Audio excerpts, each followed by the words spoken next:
I had the opportunity to work for the youth football league that I grew up playing in. It's Storytime with Chris.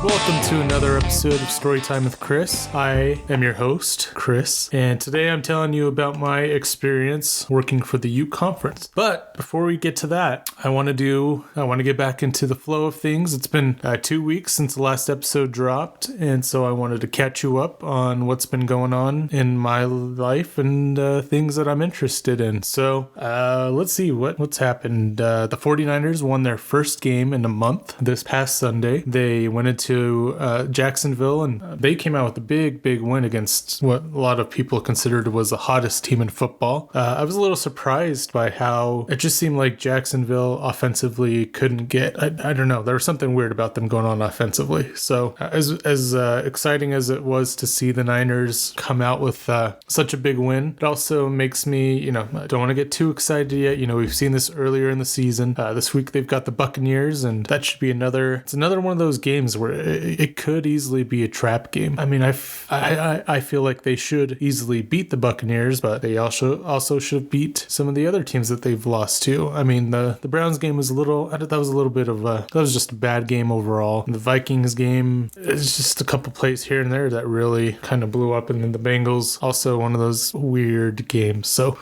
they're back on the right track, at least for now. Hopefully they can keep the streak going. And next week they play, after the Buccaneers game, they play Thursday night on Thanksgiving, which is, I don't know if I'm really excited for that, honestly, because, I don't know, I like having my football and my holidays separate, and the Niners play on two separate holidays. They play on Thanksgiving and Christmas. I think both days they play the night game, at least. So, I think they play the night game on Christmas. I hope they do. Otherwise, I don't know if I'll be watching that game, honestly, against the Ravens, but that'll be a good game. Hopefully they can figure out a way to stop Lamar, because that team is looking dangerous right now. They just beat Cincinnati, and Joe Burrow had some weird injury that wasn't disclosed before the game, and if I had known that, I wouldn't have bet on his over, so that was great. And then also, I feel bad for Mark Andrews, but if he could have broken his ankle, in the end zone, that would have been great.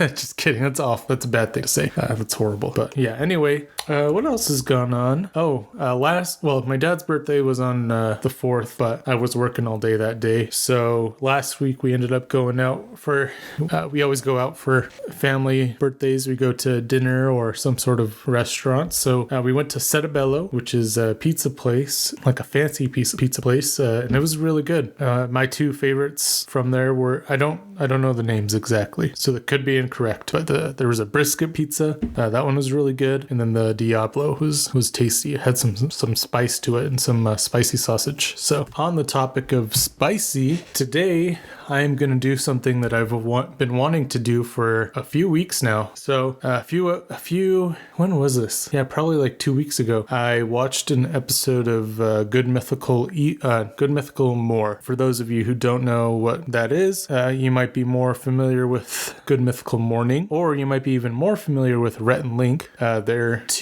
an internet duo who created their own show and are honestly one of my biggest inspirations. And for a while, I watched them pretty much every day. And then when my wife and I got married, we'd watch them every night, right before bed, which is ironic because, Good Mythical Morning. But it was part of our nighttime routine, and they're kind of known for eating a lot of different foods and eating weird foods and and stuff like that. And my wife is pregnant, and just watching those things kind of makes her really nauseous and sick. So we haven't been able to watch quite as much as we used to, but every now and then I'll throw on an episode while I'm, cleaning or getting some stuff done. And anyway, for this episode, they do these segments where they create the perfect dish, and they have a board of ingredients that they can pick from, and they take turns, they alternate and take an ingredient and try to create the perfect dish or the perfect version of a dish. So for example, they've done burgers, they've done breakfast sandwiches, nachos, but the one that really got me was they did one with chili, and I don't know why, but the chili itself, all the ingredients that they used, it just looked amazing. and it kind of inspired me because ever since then I've just wanted chili. Like I've gone out and for more dinners than usual. Like we don't eat chili a lot in our house. Every once in a while, and usually if we do eat chili, we do Navajo tacos. So we'll make fry bread and then we'll put the chili on top and top it however we want to. But just straight chili out of a bowl, we don't really do. And so we've been getting canned chili, which is fine. It gets you by. But now I've been wanting to make my own chili, and I have this idea where I'm gonna start making chili more often, at least for myself, and I want to try to develop my own chili recipe because I think that would be really cool. And I don't know, I think it'd be awesome to have like my own little kind of signature dish. And chili, I think, is one of those dishes that a lot of people, there's all sorts of chili competitions and stuff like that. So to be able to have my own and have my own recipe for it would be really cool that I could share with family and friends and stuff. So that's my plan for today. I'm gonna make some chili, and I'm gonna be making two different kinds of chilies. One is vegetarian. This one will be for my wife mostly. She likes her stuff spicy. I mean, I do too, but she really likes spice. So I'm gonna make her chili in a crock pot because she's not a huge fan of smoked foods. Hers is gonna be in a crock pot. It's gonna be extra spicy, vegetarian, and hopefully she likes it. So there's that one. And yeah, I'm kind of excited for that, sure. But the one I'm really excited for is the one I'm making for myself and probably my buddy, Chris Julander.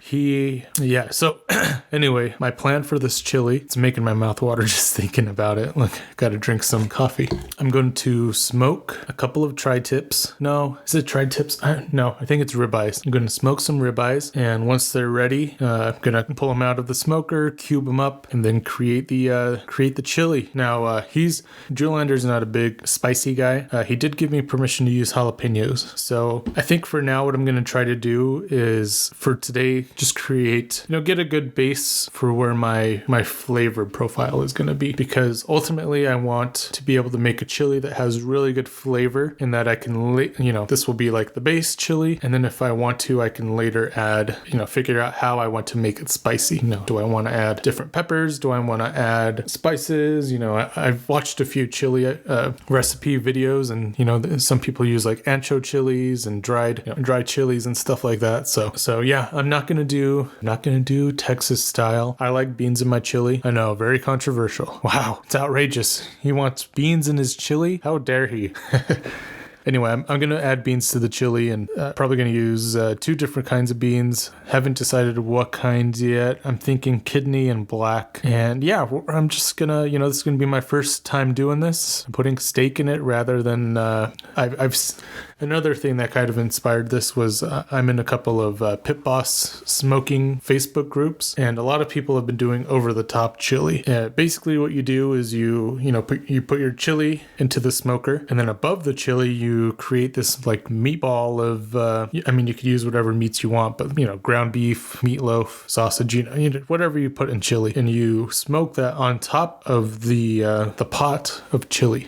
Whatever, of course it's going to drip a little bit, and that drips right into the pot. And then once it's done, once it's up to temperature, you take it out, you break it apart, and you put it in the chili. So that kind of inspired this as well. But I'm going to go the much more expensive route and get some ribeyes for it. So I was looking at, my wife's vegetarian, so I don't make a lot of steak around the house. Every once in a while, I'll make, some carne asada, but never really my own like ribeye or any kind of steak like that. So, I haven't bought steak in a while, and it's pretty pricey. So it's going to be the most expensive part of the recipe. But yeah, I'm excited to try it out. I'm going to go to the store in a little while after I am done here and get started on that. And then I'll give some updates on that whenever I do it. I'll probably make some, I'm thinking about making just like a TikTok video for it, short form video that everyone makes these days. So yeah, anyway, besides that, I don't think I have anything else. So let's get on to the main topic of today's episode.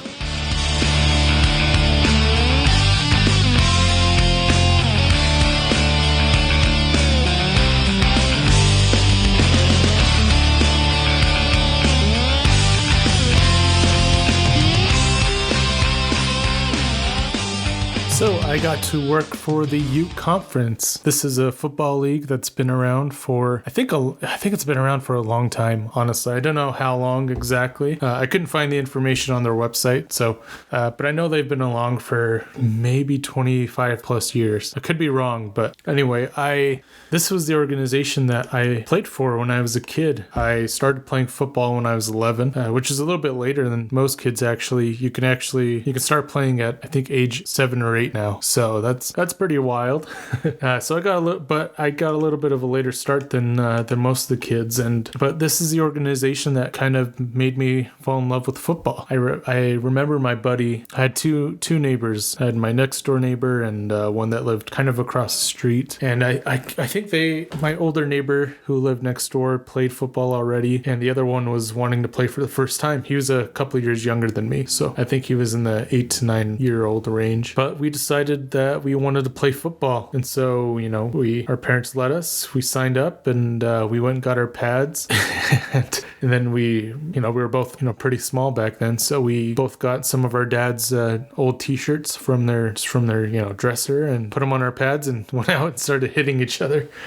We didn't know what we were doing, obviously. But it was fun. It was fun just to be able to hit each other. And even though he was a few years younger than me, he was a big kid. We were pretty similar in size. So it was still a pretty even matchup. But yeah, that's where it all started for me. And I've loved football ever since. And I would love to coach football one day. And that's one thing I got to check off my bucket list. But it's a very time consuming job, and I don't have the time right now. But a lot of my friendships that I still have were developed from playing on these youth football teams. I actually played for 3 growing up. I played for Kearns for 2 years, and then I went to Hunter for 1, and that was it. Yeah, that was it. And then I went to high school at Copper Hills. So yeah, I made a lot of good friends during those times. And football teaches you a lot of life skills. Teaches you toughness and how to work hard and overcome adversity.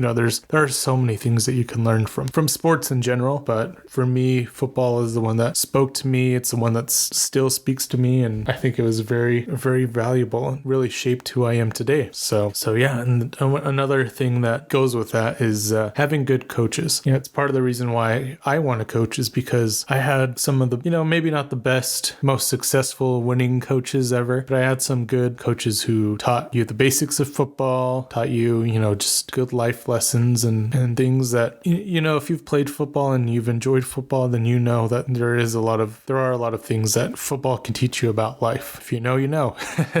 And so having coaches, especially good ones and some that, don't just teach you football, they teach you, life lessons and stuff like that. So yeah, I'd love to do that one day, but to be able to go back and work for this organization was really cool.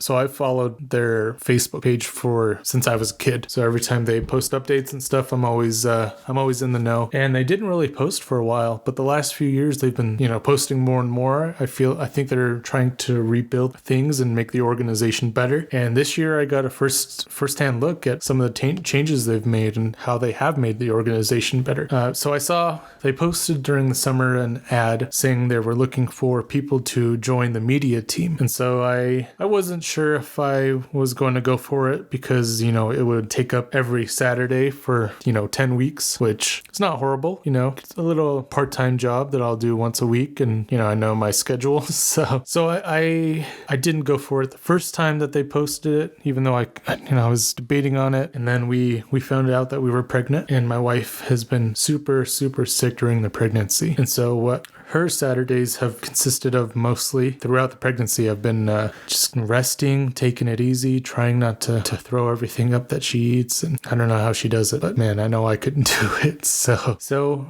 with that and, baby coming on baby on the way, I decided to go for it to make a little extra money, having some extra cash especially when you're expecting to bring a child into the world is nice. So I wanted to build up, an extra little savings savings account just for the baby. And so that's part of the reason why I decided to join the Ute Conference. But also, when I applied, they talked about what we could do or what the expectation was. And so, yeah, what my job was during this time was to set up, if you've played sports, especially like football or I think they use them for soccer. This job was actually very much like an old job that I had that I think I've talked about. My worst job that I've ever had, which was at sports films. So at sports films, what I would do, I was a camera operator, and I would set up this camera tower, which had a camera at the top, and at the bottom it had a screen, and it's like a gaming controller where you can zoom in, zoom out, pan, tilt. You can control the camera from the bottom. And the reason why that job sucked was because the pay was all about your performance. So you got points, or you were measured for, did you track the ball? Did you get the whole play? Did you miss any plays? Did you get this? Did you record that? Blah blah blah. And while I don't think that's an issue, you still got a base pay. Like regardless of how good you did, you've got a minimum amount, and then you got incentive-based performance pay. And that's all fine and dandy, except they always gave me crappy equipment that didn't function properly. So, I would, record. If you wanted to move the camera, pan the camera to the right, you move it's like a handlebar kind of looking thing. It's like if you're turning a bike, turn to the right. That's basically how it's controlled. So I would turn to the right, but for some reason, the camera wasn't functioning properly or something. And I just remember the camera following the ball to the end zone. And then once the play was over, I had stopped moving, but the camera kept moving and it moved all the way to the right, like into the crowd. And so I would complain about that. I was like, hey, this one doesn't work. They'd give me another one. And sometimes they'd give me these towers that they assumed, because I was trained on how to set up a smaller tower, that I could set up a taller tower, but I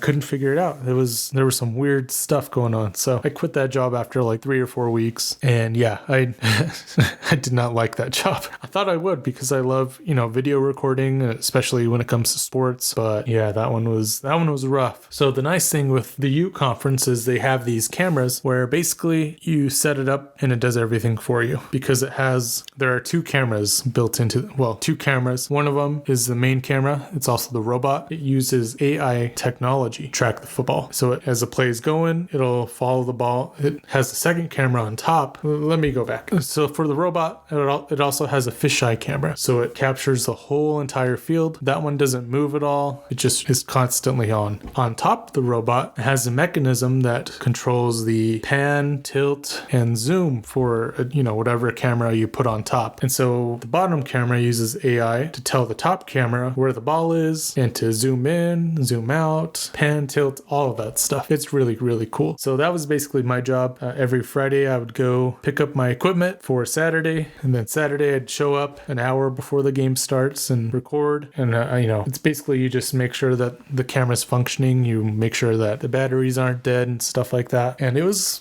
cool. I would be happy with that job. So the second part of my job, which was optional, was to be on the sidelines, and I had the option to take photos. And that was I thought that was a really good opportunity for me to be able to go out and start to build, like a sports action photography portfolio, which I haven't. I've done a little bit with my siblings, but not at this level. So yeah, every Saturday I'd get the camera tower set up, then I'd go down onto the sidelines and just take photos. And it was a lot of fun. My only complaint, which is not anything to do, which is my own. The thing is, I only have my Nikon, and it's pretty outdated. It doesn't shoot very well in low light. And I also broke my zoom lens. I broke my zoom lens in Moab. My buddies and I were doing, I think it was Corona Arch during the COVID era, because that's what you did during that time when you were in Moab.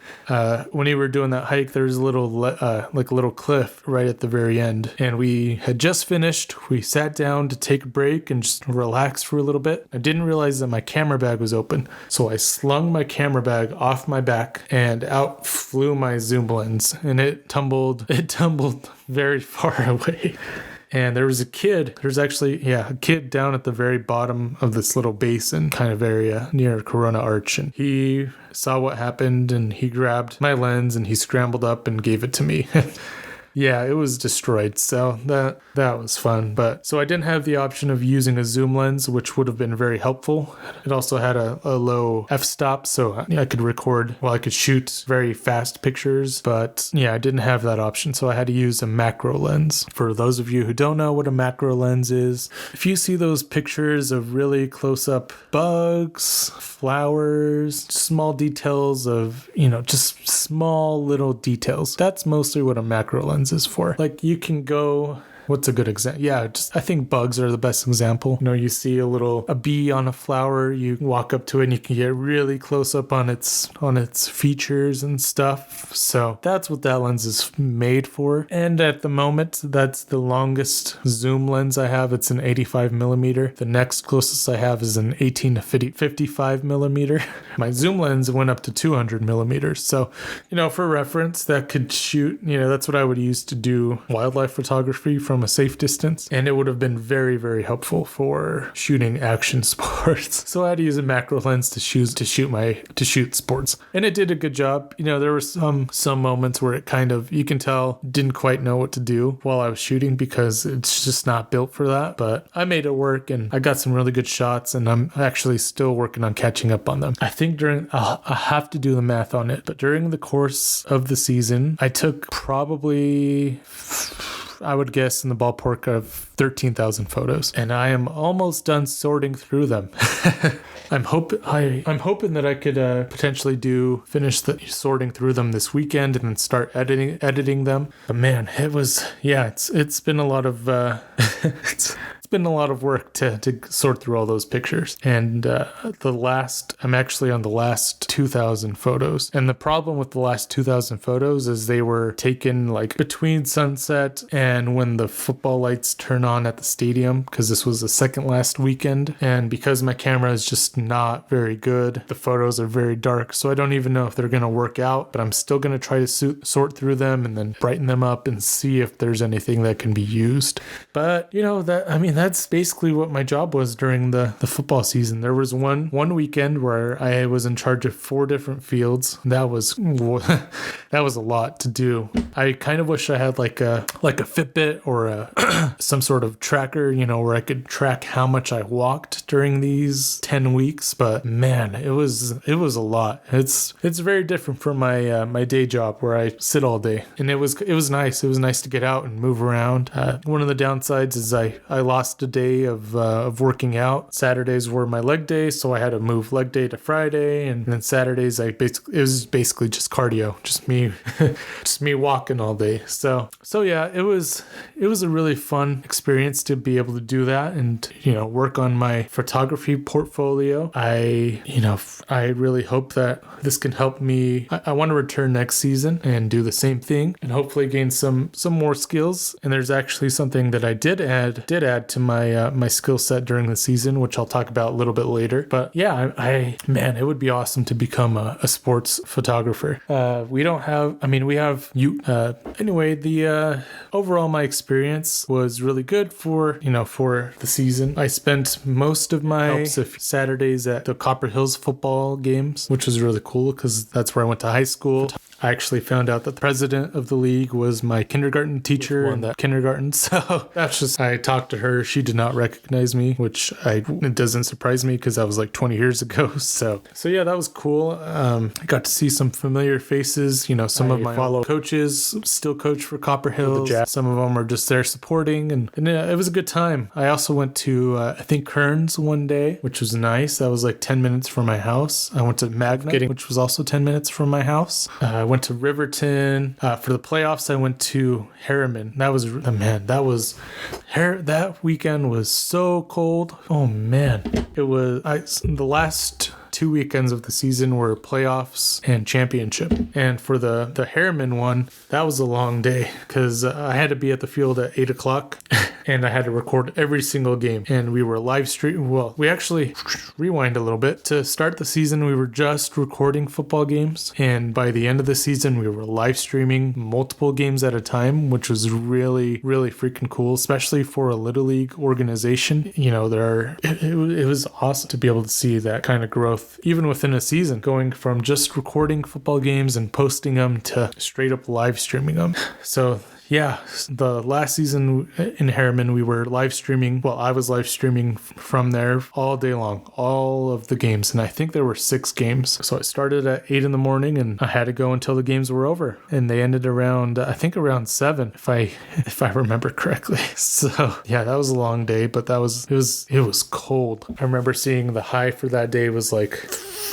37 degrees or something like that. So yeah, early in the morning it was cold, and when I got there, I had my coffee with me, and for some reason, well, I set my coffee down. When I got back, it tipped over, and this coffee mug that I have it's not tightly sealed, so I lost all of my coffee. But luckily they had some food trucks, and so there was a coffee truck there, so I went over and got myself some coffee from there because I needed it. It was cold, I was tired, it was gonna be a long day, so I made a few trips over to that coffee truck.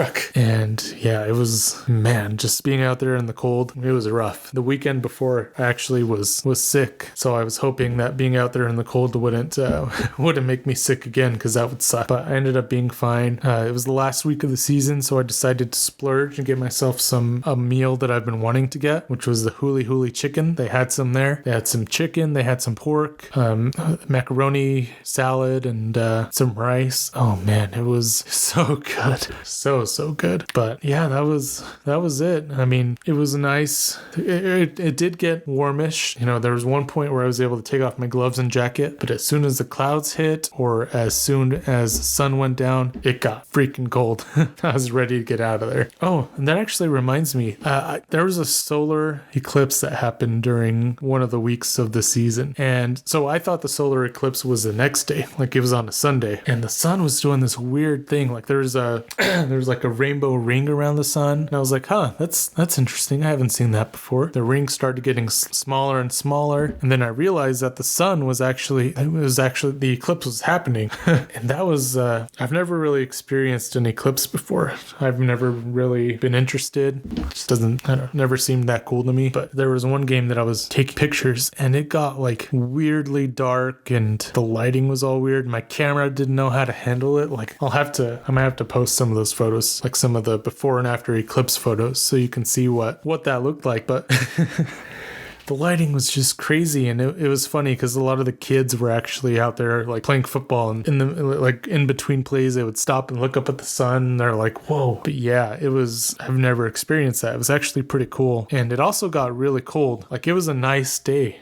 I didn't need, I was just wearing probably like a t-shirt or something. And during the eclipse, it got chilly. Like it was like really, really cold. It was shocking to me. I was like, man, I did not think that would happen. But yeah, if the sun ever blew up, we're definitely screwed, because the fact that it got, that chilly during the brief little eclipse makes you appreciate the sun and its warmth a little bit more. So anyway, back to the point. Yeah, that first playoff weekend, it was almost 12 hours of football, not quite. I think it was just over 11. And then the next weekend was actually my personal favorite weekend. It was championship weekend, and we were doing it at Brighton High School. So all the championship games were on this field. It was by age limit, or by age. So, the 8-year-olds and 9-year-olds, blah, blah, blah, all the way up to 13 or whatever it is. They would each play their game on that field. And we had to get there extra early to set up at 7:30. And we were planning on doing an ESPN style broadcast. So they have done these kind of broadcasts before on a little bit of a smaller scale. It's pretty freaking cool. They have a whole trailer where they set up the camera equipment. They do the broadcasting from there, where essentially, you can switch from different camera views. You can control everything. That's where, it's like a very professional setup. And during the course of the season, actually, Marcus, he's the one that's, in charge of the media team and does a lot of the stuff there. He was building out this trailer, and I got to see that process a little bit. And I was super excited for this weekend because we were doing the ESPN style broadcast. But, things didn't go so well. Because we got there at 7:30, and they were told that they would open up the back gate for us to set up the trailer around that time, so that we would have plenty of time to set up the camera towers, the transmitters, the cameras, get everything situated. Anyway, they didn't show up to unlock the gate until about 15 minutes before the game started, so that was fantastic. We had to jump over the gate. We were handing equipment to each other. This team that I've seen a few of them in passing. I've never actually fully met them. So this team of essentially strangers was working together to get this thing done. It was actually really cool to see how everyone worked together and just kind of did the job, even though we didn't know each other at all. We were just trying to get this thing done. So we were able to get everything set up within the 15 minutes. The game started, and we were just a couple of minutes late to get the game live, but it was really cool. We had one camera that was on top of the football stadium. It did your traditional football view where you can see the whole field.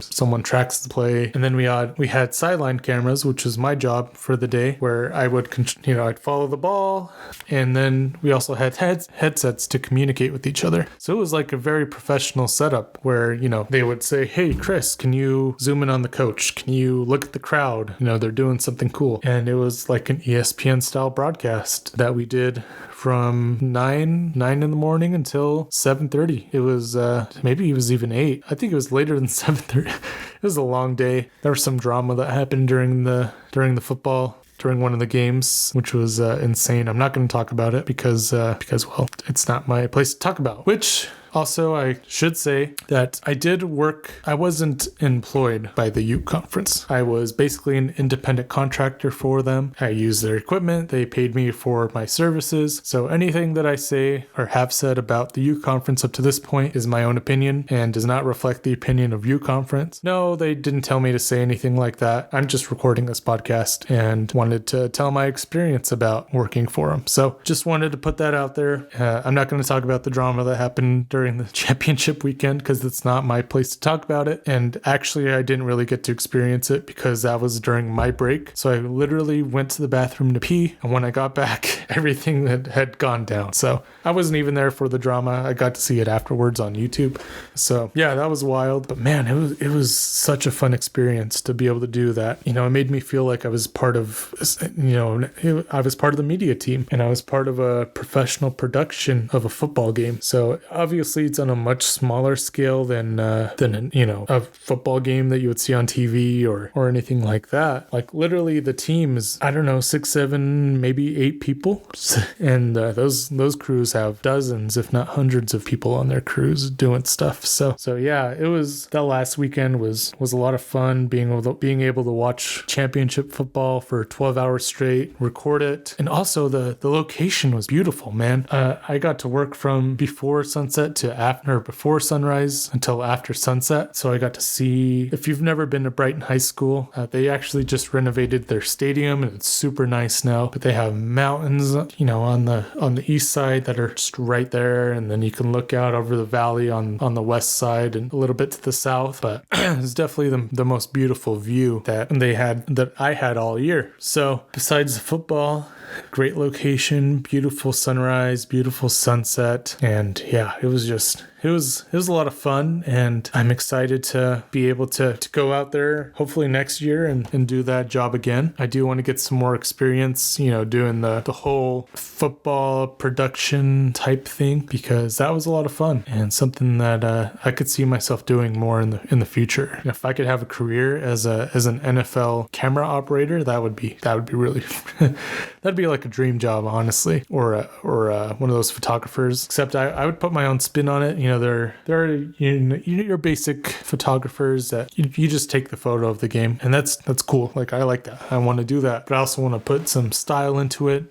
Do some really cool edits and stuff that I could send to players. And I actually started doing that for some of the youth football games. I started creating posters and trading cards and different things like that. So yeah, overall it was a really fun experience for for this last season, and can't wait to do it again next year. Hopefully keep building on my skill set and building my portfolio so that one day I could go on to maybe even bigger things. So yeah, anyway, if you have a kid who is interested in playing football, or if you want to be a coach or anything like that, I highly recommend checking out the Ute Conference. They're in the process of trying to revamp the Ute Conference, do things a little bit differently, and even though there's a really small group of people who run it, and I think they're doing a really good job for how small that group is. And yeah, it's really cool to see that organization that, means so much to me, having that much success and still being a positive place for kids who want to play football, can play football and learn life skills. And they actually just launched a girls only football league, which is awesome. I actually only got to do one of their games. They had one game at Copper Hills, and it was cool. It's like really awesome to see, girls just going out and, playing football. And, obviously football is a very man-dominated sport. So to see, girls out there doing it was really cool. And, hopefully this can pave the way for more girls and women to get into the sport and play it. And yeah, anyway, thanks for listening to me talk about this. Let me know if there's anything you want to hear about and then coming episodes. We're wrapping up the year really soon, so I have a few ideas for some end of the year episodes, some wrap up episodes, and yeah, I will share updates on my chili, let you know how that goes, and I'll catch you on the next episode. This has been Storytime with Chris.